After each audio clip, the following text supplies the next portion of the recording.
July 14th, 1944. The truck rattled down a dirt road that cut through 12,000 acres of scrub brush in Mesquite. Inside, 17 boys sat in silence. German prisoners of war. We have to go, go, Children, go! really. Stay calm. We're The not oldest leaving was yet. 16. But they're coming, The please! youngest I know, had just trust turned me. 14. They had been told what awaited them in Texas. Nazi propaganda officers in the transit camps had been very clear. American cowboys were savages, lawless killers who dragged prisoners behind horses for sport. The boys would be worked to death under the merciless sun, beaten for the smallest infractions, starved until their bodies gave out. Franz Muller, 15 years old, former Hitler Youth from Stuttgart, pressed his face against the metal slats of the truck bed and watched Texas pass by. Endless, flat, alien. Nothing like the orderly forests and neat villages of home. This was wilderness. And in wilderness, the propaganda said only the strong survived through cruelty. His hands bore blisters from Hitler Youth training, marching drills, rifle assembly, ideological instruction. They had taught him that Germans were destined to rule, that weakness was sin, that surrender was worse than death. Yet here he was, surrendered, captured in France without firing a shot, shipped across an ocean to work for the enemy. Beside him sat Otto Schneider, 16, a harmonica player from the Ruhr Valley whose father had died in a bombing raid. Otto had stopped talking 3 days ago, just stared with hollow eyes that had seen too much too young. Across from them, Klaus Weber, 14, still believed they might escape, might steal horses and ride to Mexico, might find a way back to Germany to keep fighting. The boy still had faith in the Führer, in final victory, in all the lies Berlin had fed them. The truck slowed. Through the slats, Franz saw a gate, rough wooden posts, no guards, no machine gun towers. Just an open gate and a dirt path leading to buildings that shimmered in the heat. The truck stopped. The engine died. In the sudden silence, they could hear nothing but wind and the distant lowing of cattle. No shouts, no orders, just wind. The tailgate dropped. Light flooded in, blinding after hours in the dim truck bed. A figure stood silhouetted against the Texas sky, tall, bow-legged, hat brim shading his face. "Out," a voice said, not shouted, just stated, American accented, but with something else underneath, something Slavic maybe. The boys climbed down stiffly. Their legs had cramped during the long drive from the processing camp in Houston. They stood in a ragged line, blinking in the brutal sunlight, waiting for what came next. The man who had spoken was 63 years old, though he looked older. His face was weathered leather, creased by decades of sun and wind. His hands were huge, scarred, capable. He wore dusty jeans, a faded work shirt, boots that had been resoled more times than replaced. This was Russell Kowalski, called Rusty by everyone who knew him. Ranch foreman, Polish immigrant, cowboy for 40 years across 3 states. He looked at the 17 boys with eyes that had seen everything: droughts and floods, bulls that killed men, horses that broke bones. He had buried friends, broken colts, taught green hands. He knew what fear looked like, and he saw it now in every face before him. Behind Rusty stood 3 other men, cowboys, ranch hands. They watched with expressions that ranged from curiosity to hostility to simple indifference. These were men who judged by work, not words. The boys would prove themselves or they would not. Simple as that. Rusty spoke again. His voice was quiet but carried weight. "You're here to work. We need hands. You need something to do besides rot in a camp. You follow rules, you work hard, you'll be treated fair. You cause trouble, you'll be sent back. Clear." The boys stared. Some understood enough English to catch the meaning. Others just nodded because nodding seemed safe. "Good," Rusty said. He gestured toward a long, low building. "Bunkhouse, get settled. We start at dawn." That was it. No speech about the enemy, no threats, no demonstrations of power, just simple instruction delivered in a tone that suggested competence mattered more than nationality. The boys filed toward the bunkhouse, unsure what to make of this. Where was the cruelty? Where were the chains? Where was the torture they had been promised? The bunkhouse was simple but clean. Rows of cots with thin mattresses, shelves for belongings, though most boys had nothing to put on them. A potbelly stove for winter, though it was July and winter felt impossibly far away. Windows without glass, just screens to keep out insects. Franz chose a cot near the door. Old habits, Always know your exit. Otto took the one beside him. Klaus went to the far corner, still suspicious, still looking for threats. That night they were given food. Not much. Beans, cornbread, coffee so strong it could strip paint. But it was hot, and there was enough of it, and no one had to fight for their portion. The boys ate in silence, watching the Cowboys who ate at a separate table. The ranch hands talked quietly among themselves. Occasionally one would glance at the Germans, but without the hatred Franz expected. Just assessment, the way you might look at a new horse. Evaluating potential. After dinner, Rusty approached their table. He set down a stack of papers and a pencil. Names, he said. Everyone writes their name. English letters. The boys complied, each writing carefully. Rusty collected the papers, studied them, nodded. Franz, he said, pointing. Otto, Klaus, Heinrich, Josef. He went through all 17, mangling some pronunciations but making the effort, acknowledging that they were individuals, not just prisoners. Then he pointed to himself. Rusty. He pointed to the other Cowboys in turn. Jimmy, Walt, Hector. The introductions were simple, perfunctory, but they mattered. They were the first step towards something neither side expected: humanity. That first night in the bunkhouse, Franz could not sleep. He lay on the thin mattress, staring at the ceiling, listening to the sounds of Texas night. Crickets, wind, somewhere in the distance a coyote howl. He thought about his mother in Stuttgart, about whether she was alive, about whether their apartment building still stood after the bombing raids. The letters from home had stopped 3 months ago. He did not know if she had survived. He thought about his older brother Hans, who had joined the Wehrmacht at 17 and died at Stalingrad. Hans, who had believed every word of Nazi propaganda. Hans, who had written letters home about glory and victory right up until the letters stopped coming. Franz had worshipped his brother, had wanted to be just like him, strong, brave, certain. But Hans was dead and Franz was alive, and nothing made sense anymore. Beside him, Otto played his harmonica so softly Franz could barely hear it. A melody from home, something about the Rhine River and lost love. The sound was mournful and achingly beautiful in the darkness. They're going to work us to death, Klaus whispered from his corner. This is how it starts. They fatten us up, then they break us. Franz wanted to believe Klaus was wrong, but he had no evidence. Just a feeling. A sense that Rusty's quietness was different from the screaming of Wehrmacht officers, that the Cowboys' indifference was preferable to the hatred he had expected. But feelings meant nothing. Only time would tell. Dawn came early and hot. Rusty appeared in the bunkhouse doorway as the first light touched the horizon. Up, he said, not shouted, just stated. The boys dressed quickly. They had been soldiers in training, if not in combat. They knew how to wake and move efficiently. They assembled outside the bunkhouse in rough formation, old habits dying hard. Rusty looked at the formation and shook his head. This ain't the army. No formations. Just work. Follow me. He led them to a building that smelled of leather and hay and animal sweat. The tack room, saddles hung on wooden racks, bridles dangled from hooks. Blankets were folded on shelves. Everything was worn but well maintained. Tools cared for by men who understood that their lives depended on their equipment. Rusty pointed to a saddle. This is your tool. You'll learn to use it. You'll learn to care for it. It keeps you alive. You keep it working. Clear. The boys nodded. Good. Everyone grab a saddle. Take it to the corral. Franz reached for the nearest saddle and immediately understood the first problem. The thing weighed 40 pounds, maybe more.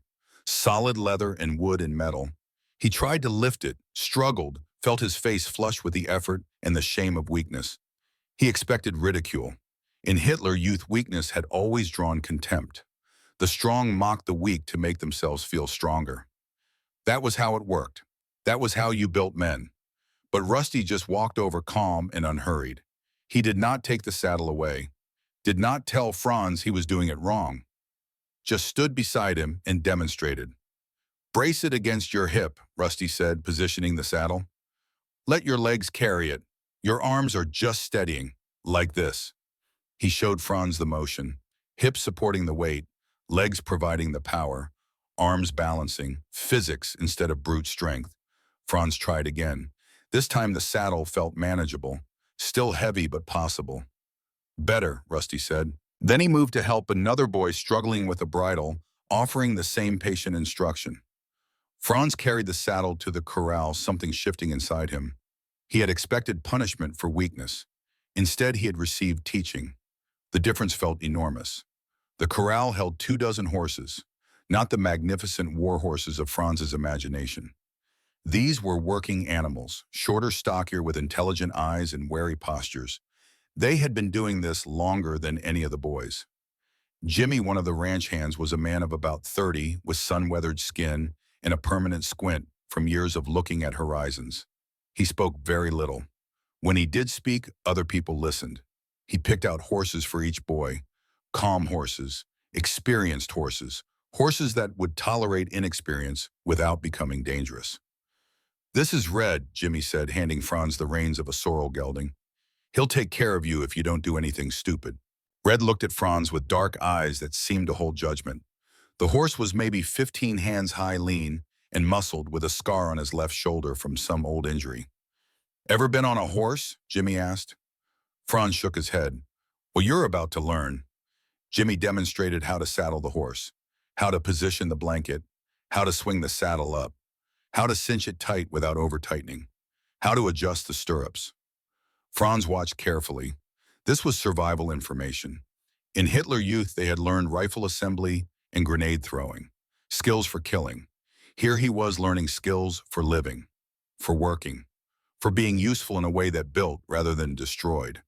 When all 17 boys had their horses saddled, Rusty demonstrated how to mount, how to put your foot in the stirrup, how to swing your leg over, how to settle into the saddle without spooking the animal.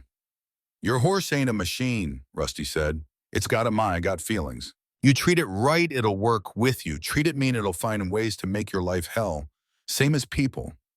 Franz mounted Red carefully. The ground suddenly seemed very far away. The horse shifted beneath him, adjusting to the new weight, and Franz grabbed the saddle horn instinctively. "That's fine," Rusty said. "Hold on till you get your balance. No shame in it." Around him, other boys were mounting with varying degrees of success. Otto got on smoothly. Klaus nearly fell off the other side. Heinrich froze halfway up, paralyzed by fear of heights. The Cowboys helped where needed. No mockery, no impatience, just steady hands and quiet instruction. The contrast to military training was stark. In the Wehrmacht, failure was punished. Here it was simply corrected. They rode that first day for only an hour, just walking the horses around the corral, learning to sit, learning to balance, learning how the horse moved beneath them and how to move with it. Franz expected to be sore. He was not prepared for the reality. That night he could barely walk. Muscles he did not know he had screamed in protest. Every step sent jolts of pain through his thighs and lower back. But every boy was equally sore. They limped to dinner like old men, sat down carefully, groaned when they stood up. The Cowboys watched with expressions that might have been sympathy or might have been suppressed amusement. Hard to tell. After dinner, Rusty approached the table where the Germans sat nursing their soreness. "Gets easier," he said. "Your bodies will adapt. Give it 3 days." "3 days," Klaus muttered in German. "I'll be dead in 3 days." Otto translated this for Rusty, who smiled slightly. "Then you'll die in the saddle like a cowboy. Worse ways to go." The boys were not sure if this was a joke or a threat, but Rusty's eyes held something that might have been kindness, or just acknowledgement that suffering was part of the process. That pain preceded competence. That night, Otto played his harmonica again, this time louder. The melody was still mournful but also defiant, a declaration that they were still alive, still capable of making music despite everything. From the Cowboys' quarters came the sound of a guitar. Jimmy was playing, a Texas ballad about loneliness and open plains. The two instruments did not play together, but they existed in the same space, parallel rather than opposed. Franz lay on his cot and listened and thought about the strangest thing. He was a prisoner of war in enemy territory, but somehow he felt safer than he had in months. No bombs, no officers screaming, no constant threat of violence for infractions real or imagined. Just work, just horses, just the brutal honesty of physical labor that demanded everything and gave back competence. It was not freedom, but it was not the cage he had expected either. By the end of the first week, the boys could ride without falling off. Not well, not gracefully, but functionally. They could saddle their horses without help, could bridle them, could mount and dismount without assistance. Progress measured in small increments, in blisters that hardened into calluses, in muscles that stopped screaming and started working, in the slow, grudging respect that came from the cowboys who saw boys becoming something more. Rusty began teaching them the actual work of ranching, how to herd cattle, how to read the animal's body language, how to position your horse to guide rather than chase. Cattle are stupid, but not that stupid, Rusty explained. They'll go where they want unless you convince them your way is better. You can't force them. Too many too stubborn, but you can guide them. Make them think it was their idea. Franz found this fascinating. The psychology of it. The way you had to think like the animal, anticipate its movements, position yourself not where it was, but where it would be. It required patience, observation, empathy of a sort, understanding that the cattle had their own logic, their own motivations, and your job was to work with that, not against it. This was so different from everything Nazi ideology had taught. Might makes right. The strong dominate the weak. Force solves all problems. But here, force accomplished nothing. A man on a horse could not physically move 1,500 pounds of bull that did not want to move. But that same man, using intelligence and positioning and patience, could make the bull think moving was its own idea. There was a lesson in this. Franz was not sure he understood it yet, but he felt it. Something about power and persuasion and the difference between breaking something and building something. The work was hard, harder than anything Franz had experienced. Herding cattle across rough terrain and brutal heat, mending fences under the merciless sun, hauling water, cleaning stalls. Endless, exhausting physical labor that left him too tired to think, too tired to dream, too tired to remember he was supposed to hate these people. But the work was also honest. There was no ideology in fixing a fence, no propaganda in herding cattle, just a task that needed doing and the satisfaction of doing it well. Franz began to take pride in his work, in roping a calf cleanly, in spotting a sick cow before anyone else noticed, in anticipating Rusty's instructions and having the task half done before being asked. This pride was different from the pride he had felt in Hitler Youth. That had been pride in belonging, in wearing the uniform, in being part of something larger and more important than himself. This was pride in competence, in being good at something difficult, in earning respect through ability rather than affiliation. And slowly and perceptibly, that shift changed everything. By the third week, the boys began to laugh, not nervous laughter, real laughter, the kind that came from genuine amusement rather than fear. Otto dropped a rope while trying to lasso a fence post for practice.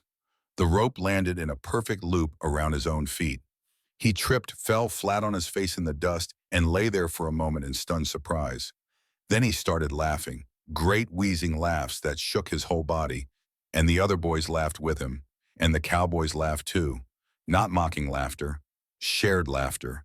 The kind that says, we've all been there, we all know how that feels, and isn't it absurd how seriously we take ourselves? That moment mattered more than Franz could articulate. In Hitler, youth mistakes had been shameful. Weakness was sin. Failure deserved punishment. But here failure was just failure. A moment to learn from, laugh about, and move past. The boys were not being trained as soldiers. They were being trained as cowboys. And cowboys apparently were allowed to be human. The evenings developed their own rhythm. After dinner, after the dishes were washed and the day's work was assessed, the cowboys and the boys would gather in the space between the bunkhouse and the main house. Not together exactly. The cowboys still kept some distance, but within sight, within hearing. Jimmy would bring his guitar. Otto would pull out his harmonica. At first they played separately. American songs and German songs, different traditions, different histories, but music has its own language, its own logic. After a few nights, the two instruments began to find common ground. A chord progression that worked in both styles, a rhythm that could carry both melodies. The boys would sit and listen to Jimmy play Texas ballads about lost love and wide open spaces. The cowboys would listen to Otto play Rhine River songs about longing and homeland. No one translated the words. The languages remained separate, but the emotions were universal. Loneliness, loss, hope. The things that connect all humans regardless of which side of a war they fight on. Rusty watched these evening gatherings with something that might have been satisfaction. He never participated, just watched from the porch of the main house, smoking hand-rolled cigarettes and observing the boys transform. Because they were transforming. The swagger of Hitler Youth was fading, the rigid posture, the aggressive masculinity that demanded dominance. It was being replaced by something steadier, something quieter, something that did not need to prove itself through violence or volume. The boys were learning a different model of strength, one built on competence rather than conquest, on teaching rather than dominating, on earning respect through work rather than demanding it through fear.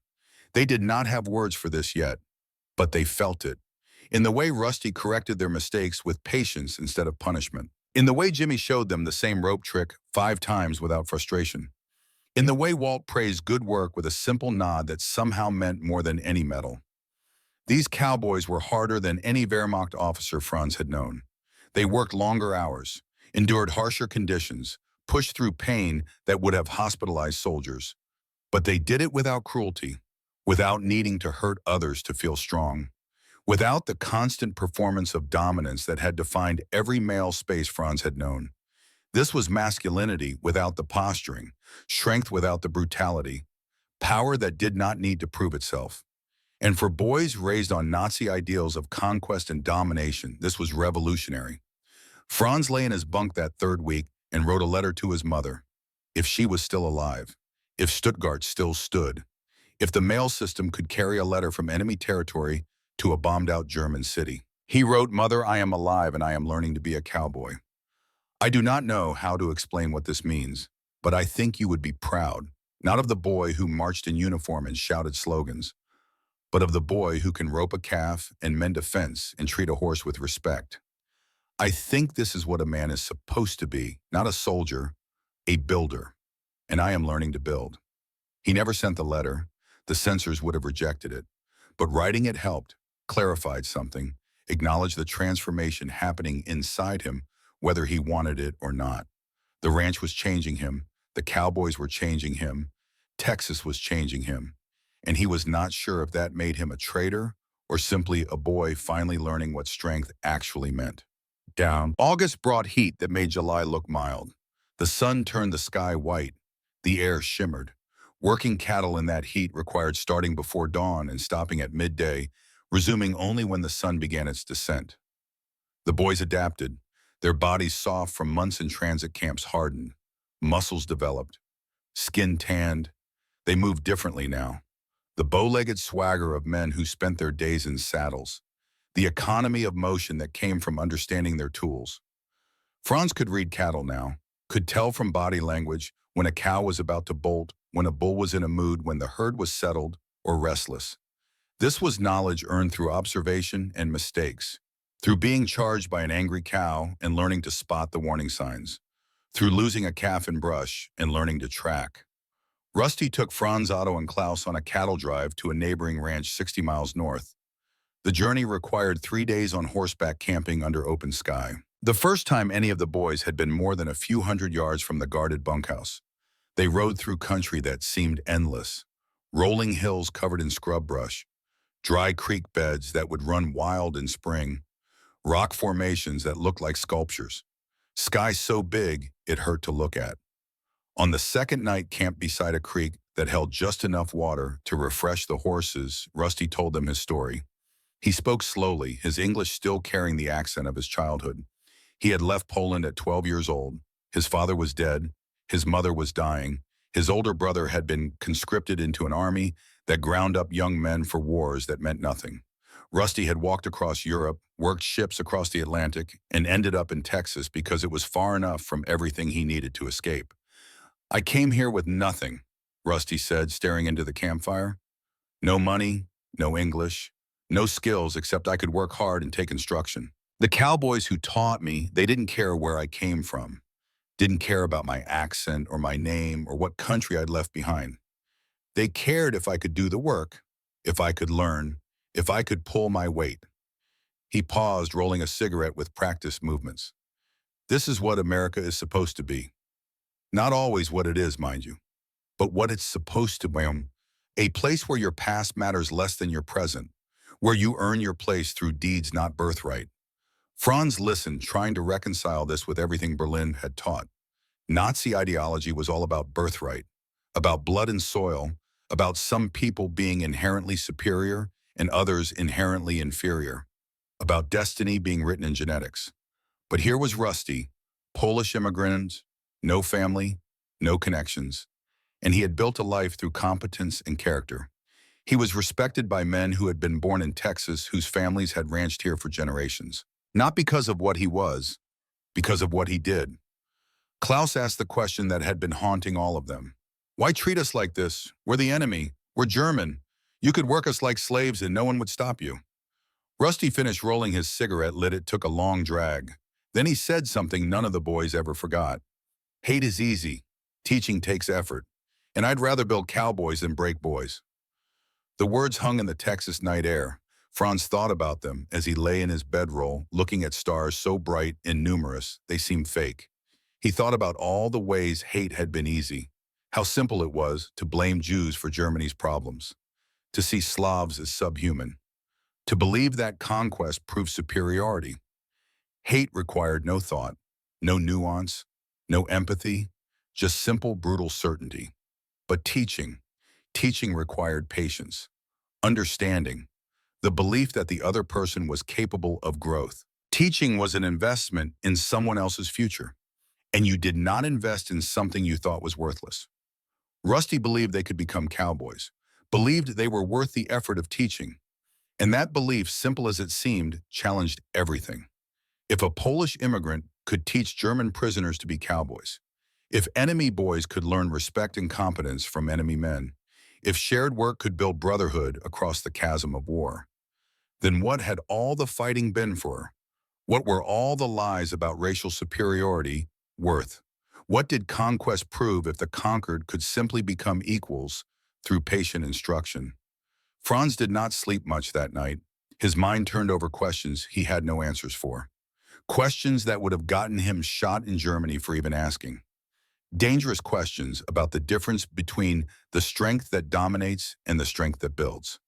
By September, the ranch operated like a well-oiled machine. The boys worked alongside the cowboys with easy familiarity.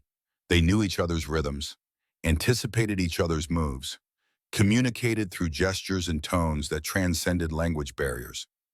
Visitors to the ranch could barely distinguish prisoners from hands. All wore the same dusty jeans, sweat-stained hats, and worn boots. All moved with the same economical grace. All bore the same calluses and scars. The war felt distant. News reached them through radio and newspapers. The Allies pushing through France, the Soviets advancing on Poland, the Reich collapsing in slow motion. But on the ranch, time moved differently, marked by seasons and cattle drives and the endless work that defined their days. Jimmy's younger brother David had been fighting in Europe. The letters came sporadically. Each one carried fear that it might be the last. In August, a letter mentioned fighting near Aachen. In September, nothing came. The silence was terrible. Jimmy grew quieter, worked harder, pushed himself and the horses and anyone near him with grim determination. One evening, Otto found Jimmy alone by the corral staring at nothing. Otto did not speak much English. Jimmy spoke no German. But grief has its own language. Otto pulled out his harmonica and played. Something slow, something mournful. A melody about soldiers who never came home. About mothers who waited at train stations for sons who would never arrive. About the universal waste of war. Jimmy listened. When Otto finished, he looked at the German boy and said, "My brother's out there, fighting your people. Maybe already dead." Otto nodded. He understood enough. "My father," he said in halting English. "Bomb, dead. My brother may be dead too. No letters, long time." The two sat in silence, an American and a German, both victims of the same machine, both losing people they loved to an abstraction called war that felt very concrete when it took your family. "I don't hate you," Jimmy said finally. "Should probably, but I don't. You're just a kid, like David was a kid before they sent him off." Otto did not catch all the words, but he understood the tone, the resignation, the acknowledgement that they were both trapped in something larger than themselves. something that did not care about their individuality or humanity. "I am sorry," Otto said. The words were inadequate, but they were all he had. Jimmy nodded, then he stood, put his hand on Otto's shoulder for just a moment, and walked away. That brief interaction changed something. The boys had been abstractions to some of the Cowboys, the enemy, Germans, Nazis. But seeing Jimmy's grief, seeing how it mirrored Otto's, reminded everyone that humanity was not determined by uniform or flag. The following week, Jimmy taught Otto to play guitar. Basic chords, simple progressions. They would sit together in the evenings, Jimmy's fingers guiding Otto's, showing him where to press, how to strum, building something together from shared loss. October brought cooler weather and the biggest project of the season, repairing fences across the entire ranch. Miles and miles of barbed wire that needed checking, tightening, replacing. The work was tedious and dangerous. Barbed wire cut hands, posts needed digging in hard ground. The sun still beat down even as temperatures dropped. But fences were essential. Without them, cattle wandered, were stolen, got lost. The fence was the boundary between order and chaos. Franz worked a section with Walt, a taciturn cowboy in his 50s who had been ranching since he was younger than Franz. Walt spoke maybe 10 words a day, but his actions spoke volumes. He showed Franz how to dig a proper post hole, how to set the post so it would last years, how to string wire tight without snapping it, how to work smart instead of just hard. One afternoon, Franz made a mistake. He set a post wrong. It tilted. When Walt tested the wire, the whole section sagged.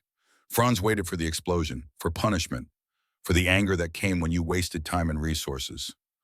Walt just looked at the post, looked at Franz. Then without a word, he showed Franz how to reset it, dug out the hole deeper, packed it proper, made it right. "Mistakes happen," Walt said. One of his 10 daily words. "Fixing them is what matters." That was all. No lecture, no shame, just acknowledgement that learning meant error and error meant opportunity. Franz worked twice as hard the rest of that day, not because he was afraid, because he wanted to prove that the teaching was not wasted, that he could become competent, that he was worth the investment of patience. That evening, Walt nodded to him once. A simple gesture, but Franz felt it like a medal, proof that he was becoming what the Cowboys needed, not a prisoner, a hand. The boys' English improved dramatically. Daily immersion worked faster than any classroom. They learned working vocabulary first, the words for tools and actions and problems. Then social vocabulary, how to joke, how to tell stories, how to participate in the evening gatherings that had become ritual. They also learned to read the silences. Cowboys did not use words when gestures would do. A nod meant approval. A head shake meant no. A certain look meant stop what you're doing. Another look meant come help. This economy of communication was its own language, more efficient than German with all its compound words, more honest than propaganda with all its manipulation. Just direct, simple communication between men who respected each other enough not to waste time. November brought news that chilled, despite the dropping temperatures. David, Jimmy's brother, was missing in action. Not confirmed dead, just missing, which meant he could be alive or dead, or captured or blown apart so thoroughly there was nothing to find. The uncertainty was worse than grief. At least grief had finality. This was limbo. Hope without evidence. Fear without confirmation. Jimmy stopped playing guitar. Stopped talking beyond what work required. His face became a mask, revealing nothing, containing everything. The boys watched this and understood. They had experienced the same uncertainty. Letters that stopped coming. Families that might be alive or dead. Cities that might exist or be rubble. Otto wanted to offer comfort, but did not know how. What could an enemy prisoner say to a man whose brother was missing? Sorry seemed insultingly inadequate. Instead, Otto did the only thing he could. He worked harder, took on extra tasks, tried to make Jimmy's burden lighter through action, since words failed. Franz noticed this, noticed how all the boys began working harder in Jimmy's presence, taking on tasks without being asked, anticipating needs, showing through labor what they could not express through language. It was respect, earned and given freely, and somehow the Cowboys noticed too. The distance that had existed, the professional separation between captors and captives, began to erode. Not completely. The boys still slept in a separate bunkhouse, still had guards accompany them to town, still wore clothing marked with PW for prisoner of war. The realities of captivity remained, but within those boundaries something approaching brotherhood had developed, built not through shared ideology or enforced camaraderie, but through shared work and mutual respect. By December, Franz could rope as well as some of the ranch hands. Otto could read cattle like he'd been born to it. Klaus, who had been the most skeptical, the most convinced this was all a trick, had become the hardest worker, as if trying to earn his way out of captivity through sheer competence. The ranch owner, Samuel Hardwick, visited more frequently. He was an older man, mid-60s, with the bearing of someone who had built something substantial and knew its worth. He had lost both sons to the Pacific Theater. One confirmed dead at Guadalcanal, the other missing after Iwo Jima. He should have hated Germans, should have seen them as abstract representatives of the enemy that had taken his children. But watching them work, seeing them transform from sullen prisoners to competent hands, something shifted in him. One evening he asked Rusty about them. "You think they're learning?" "Learning," Rusty replied. "They're becoming cowboys. That's more than learning. That's transformation." Hardwick nodded slowly. "My boys would have liked them, would have been their age before the war. They always wanted help on the ranch." The statement hung in the air. Not forgiveness, exactly, but acknowledgement. These German boys were not so different from the American boys who had died. All of them were young. All of them had been told lies by old men. All of them had been used as tools for purposes they barely understood. The difference was arbitrary. Geography, language, the accident of which nation they had been born into. None of them had chosen this war. They had simply been caught in its machinery. December also brought Christmas planning. The Cowboys talked about traditions, about decorating the bunkhouse, about a special meal, about gifts exchanged. The German boys listened with confusion. Christmas under the Nazis had been transformed into a political celebration, about the Führer and the Reich, about Germanic traditions stripped of Christian meaning. It was duty dressed as festivity. But the Cowboys talked about Christmas with genuine warmth, about family, about gratitude, about taking one day to acknowledge blessings in a hard world. Rusty asked if the boys wanted to participate, create their own decorations, contribute to the meal, be part of the celebration rather than separate from it. The boys agreed, uncertain what this meant, but willing to try. On Christmas Eve, they gathered in the main house for the first time. Cowboys and prisoners, captors and captives, Americans and Germans, all sitting at the same long table. The meal was simple but abundant. Roasted beef, potatoes, vegetables from the winter garden, cornbread, peach cobbler made from canned fruit, coffee and whiskey for those who wanted it. Hardwick stood at the head of the table. He was not a man who made speeches, but this night required words. "This has been a hard year," he said. "We've all lost people. We've all suffered. And this war isn't over. More loss is coming." He paused, looking at the faces around his table. Cowboys and boys, Americans and Germans, all marked by war in different ways. But tonight we're not at war. Tonight we're men sharing a meal. Tomorrow we go back to our roles. But tonight we remember that before we were enemies, we were human. And maybe when this is all over, we can be human again. It was not a prayer, not quite, but it served the same purpose: acknowledgement of suffering and hope for something better. They ate together, talked in the mix of English and German that had become their common language, shared stories carefully edited to avoid the worst memories, found common ground in the universal experiences of work and weather and horses. Otto played his harmonica, Jimmy played his guitar. They had been practicing together for weeks. They played Christmas songs known in both languages: Silent Night, which was German originally, Joy to the World, which was English but universal. The music filled the room, filled the hearts of men who had forgotten what peace felt like. And for one night in a ranch house in Texas, the war felt impossibly far away. Franz sat at that table and felt something he had not felt since before the war.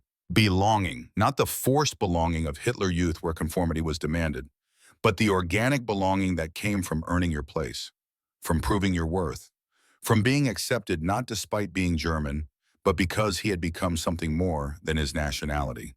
He was a cowboy, a hand, a member of the crew, and that identity earned through work and respect meant more than any uniform or flag.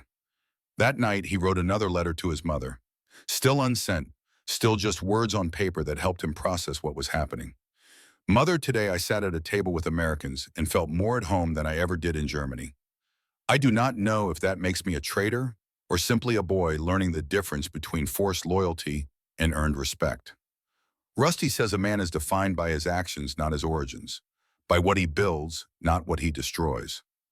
I think I am learning to build, and I think you would understand why that matters more than conquest. The letter stayed in his footlocker with the others, a record of transformation that he might never be able to share but needed to document, proof that he had been changed by this place and these people in ways that could never be undone. So, January 1945 arrived with the cold that surprised the Cowboys and shocked the German boys. Texas was supposed to be warm, but winter in South Texas brought freezing temperatures and occasional ice storms that turned the ranch into a crystalline landscape of deadly beauty. Work continued. Cattle still needed feeding. Water sources had to be checked to ensure they had not frozen solid. Fences still needed mending. Cold made every task harder, more dangerous, more demanding of competence. The boys had become indispensable. They knew the ranch as well as men who had worked it for years. They understood the cattle, the horses, the rhythms of seasons. Hardwick told Rusty he had never had a better crew. But everyone knew it could not last. The war in Europe was collapsing. Germany's defeat was no longer a question of if, but when. Soon the boys would be sent home, or to other camps, or kept as prisoners indefinitely while bureaucracies processed the end of war. The future was uncertain, so they focused on the present, on each day's work, on maintaining the routines that had given their lives structure and meaning. February brought devastating news through the radio. Dresden firebombed, the city where Klaus had family. No word on survivors, just reports of unimaginable destruction. Klaus disappeared for 3 days. Not escaped, just withdrew. Stopped talking, stopped eating. Sat in the bunkhouse staring at walls. The Cowboys gave him space. But they also made sure he was not alone. Someone was always nearby, not hovering, just present, available if needed. On the third day, Rusty sat down beside Klaus. Did not speak at first, just sat. Finally, Klaus spoke in German. Franz translated later. Everything is gone. Everyone, my mother, my little sister, the house I grew up in. All of it burned. Rusty nodded slowly. I'm sorry. Are you? Klaus's voice was raw. You're winning. We're losing. My city burned so yours could be safe. That's true, Rusty acknowledged. And it's terrible. War is terrible. Innocent people suffer while old men stay safe. Your family, Jimmy's brother, Hardwick's sons, my friends back in Poland who died before I left. All of it is waste. He paused, choosing words carefully. But you surviving, that's not waste. You building a life after this, that's not waste. The only way to honor the dead is to make sure their deaths weren't for nothing. You do that by becoming the best man you can be, by building instead of destroying, by teaching your children better than you were taught. Klaus did not respond immediately, but slowly over the following days he emerged from his grief. Not healed. Grief does not heal so simply. But functional, able to work, able to continue. And the work mattered. It was the only thing that made sense when nothing else did. The physical demands of ranching did not care about politics or nationality or who was winning the war. They just required competence and effort. And in that requirement, there was a kind of peace. By March, everyone on the ranch knew the end was near. The news was undeniable. Allied forces crossing the Rhine, Soviets surrounding Berlin, Germany's collapse happening in real time through radio reports that came daily now. The boys listened with complicated emotions. Relief that the dying would stop, horror at what awaited them at home, uncertainty about their futures, and something else, something harder to name. Grief for the end of this strange interlude where they had become something other than soldiers or prisoners, where they had simply been cowboys learning their trade from men who respected them enough to teach. In April, the final orders came. The boys would be transferred to a larger processing camp, then eventually repatriated to Germany. The bureaucratic language made it sound simple, but everyone knew the reality would be chaos. Germany was rubble. Families were scattered. The infrastructure of normal life had collapsed. The boys would be returning not to home, but to ruins, to a nation that had to learn how to lose, to a future that was blank and terrifying. Hardwick arranged a final meal, the last gathering before the trucks came. He butchered a steer for the occasion. The Cowboys prepared the feast like they were sending off family, because in a strange way, that was what this was. The meal stretched across hours. Stories were told, jokes were shared. The harmonica and guitar played together one last time, creating music that belonged to both traditions and neither. After dinner, Rusty stood. He was not a speechmaker, but this moment required words. "You boys came here as prisoners," he said. "You're leaving as cowboys. That might not seem like much to some people, but it means everything to us. A cowboy is someone who does hard work with competence and integrity, someone who can be trusted, someone who treats animals and people with respect. You've become that. Be proud of it." He paused, looking at each boy in turn. "The world you're going back to is broken, harder than anything you faced here.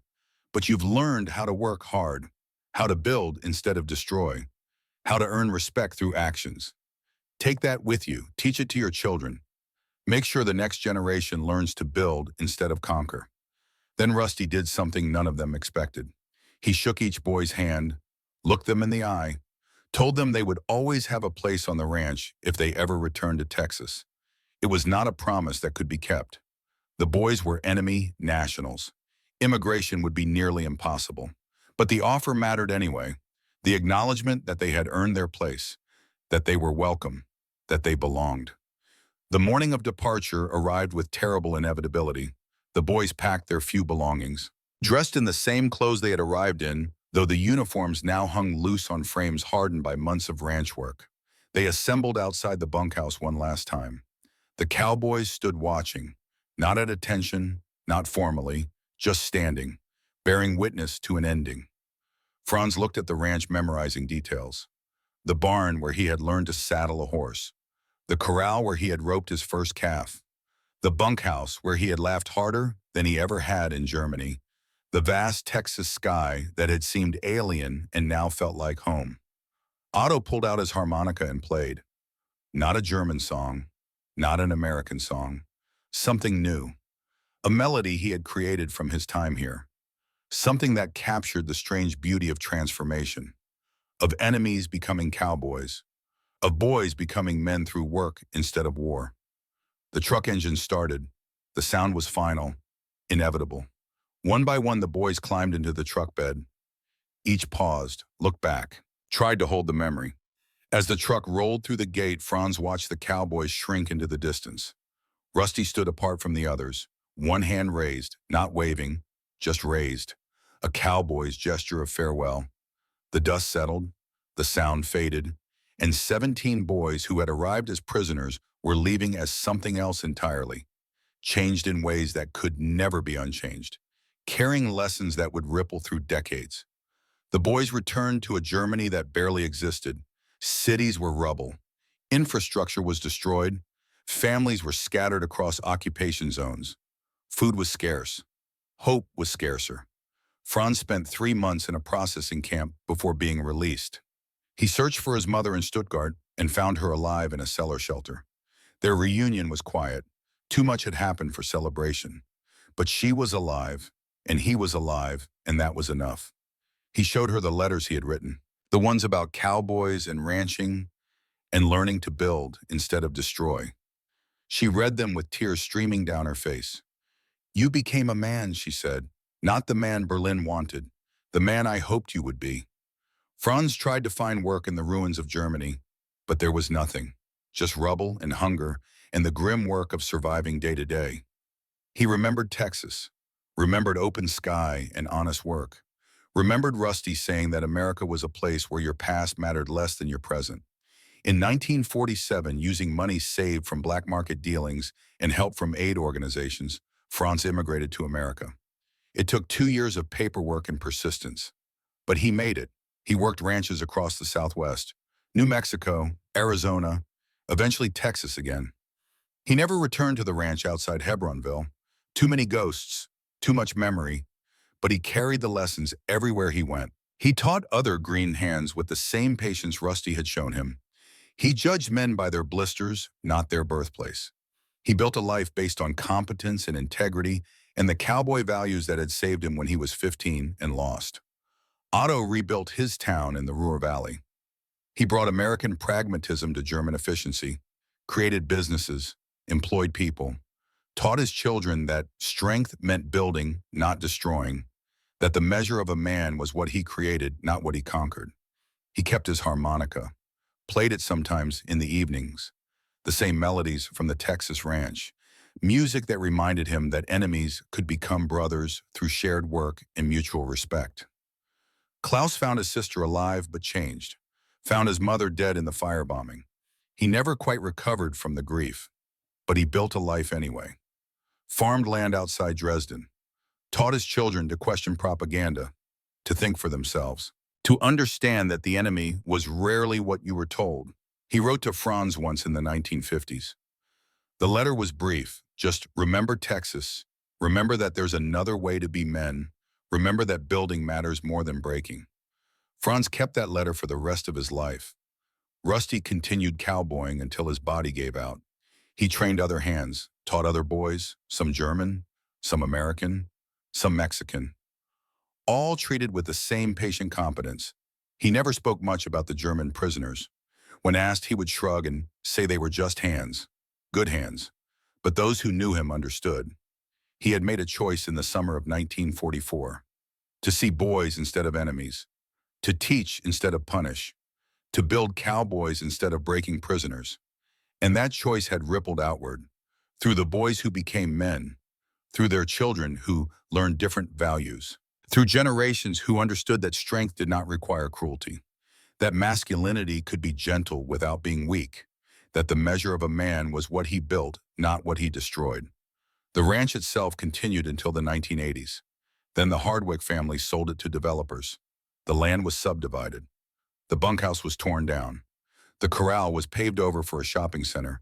But the story remained, passed down through families, remembered in letters and faded photographs, told to grandchildren who needed to understand that even in war, humanity could persist, that the choice to mentor instead of exploit created a legacy that outlasted any battlefield, that enemies could become brothers through shared work and mutual respect, that 17 German boys and a Polish cowboy had proven something essential about human nature. In 2003, Franz died in a nursing home in Santa Fe. He was 74. He had lived a good life, built things, taught people, left the world slightly better than he found it. In his belongings, they found a worn photograph, 17 boys standing in front of a barn, dusty, bow-legged, squinting in Texas sun, looking like cowboys. On the back in faded pencil, he had written, "Berlin told us to conquer the world. Texas taught us how to ride it. This was where I learned to be a man." The photograph was framed, passed to his children, his grandchildren, a reminder that transformation is possible, that enemies can become brothers, that the strongest men are those who choose to build instead of break. And in that lesson, in that simple photograph of 17 German boys who became Texas cowboys, lay a truth worth remembering, that hate is easy, teaching takes effort, and the men who choose to teach, who choose to build, who choose to see potential instead of enemy, those are the men who change the world. One rope knot at a time, one patient instruction, one act of brotherhood that transcends nationality and proves that humanity is stronger than propaganda. That work can unite what war divides. That cowboys and prisoners can become simply men doing hard work together under a Texas sky. That is the legacy of the ranch outside Hebronville. That is what Rusty and 17 German boys proved in the summer of 1944. And that is a story worth telling, worth remembering, worth carrying forward into every generation that needs to understand the difference between the strength that destroys and the strength that builds. Forever. The end.